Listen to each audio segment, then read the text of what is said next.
মানুষ জীবন যখন পেয়েছি, ভুল তো তখন হবেই, কিন্তু এই ভুল থেকে শিক্ষা নেওয়াটাই কাম্য।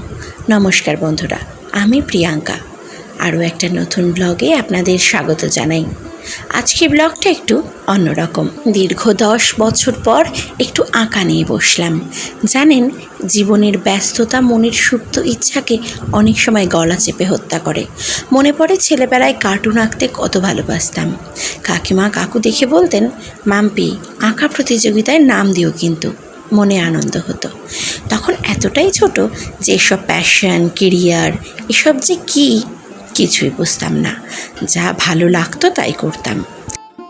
না, কোনো প্রাতিষ্ঠানিক সংস্থায় আঁকা শেখার সৌভাগ্য কখনো হয়নি আমার সে সময়। তারপর পরিস্থিতি এসব ভালো লাগার সমস্ত কিছু ধীরে ধীরে গ্রাস করতে থাকে। অবশ্য সে সময় এত মোটিভেশনাল স্পিচ ছিল না, বা আশেপাশে মোটিভেশন করার মতো মানুষও ছিল না। ছোট থেকে নিজের লেখাপড়া, বাড়ির প্রায় সমস্ত সিদ্ধান্তই আমাকে নিতে হতো। তাই আঁকা নিয়ে আর এগোনো হলো না।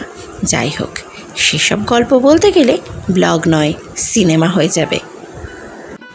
যেহেতু আমি আঁকা শিখিনি, তার উপর দীর্ঘ বছর আঁকার সাথে আমার কোনো যোগসূত্রও ছিল না। তার উপর বড়মশাই যখন বললেন, সাপ ব্যাঙ যাই হোক শুরু তো করো, খারাপ হলে কিছু তো হারাবার থাকবে না, বরং ভুল থেকে কিছু শিখবে। ব্যাস, আর কি, মনে সাহস নিয়ে পেন্সিল রাবার সঙ্গে নিয়ে দেওয়ালে ঝাঁপিয়ে পড়লাম। একটু আঁকিবুকি করার চেষ্টা, এই আর কি। কিন্তু পেন্সিলে আঁকার পর দেখলাম মারাত্মক সমস্যা। তার উপর স্কেচ করলে পেন্সিলের দাগ বোঝা যাচ্ছে, আবার মুছতে হলো। আর যেহেতু অনভ্যাসের ফল, তাই মুছলে হাতটা একটু কেঁপেই যায়, কিছুই যে দেখা যায় না দেওয়ালে। তাও কোনো ক্রমে শেষ করলাম।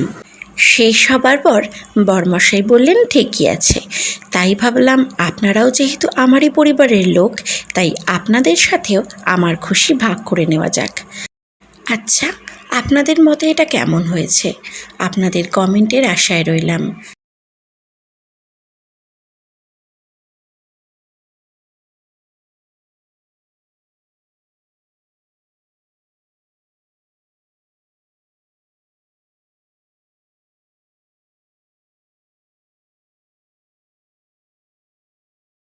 আজ তবে বিদায় নিলাম। ফিরে আসবো আরও একটা নতুন ব্লগ নিয়ে। ভালো থাকবেন, সুস্থ থাকবেন ও আনন্দে থাকবেন।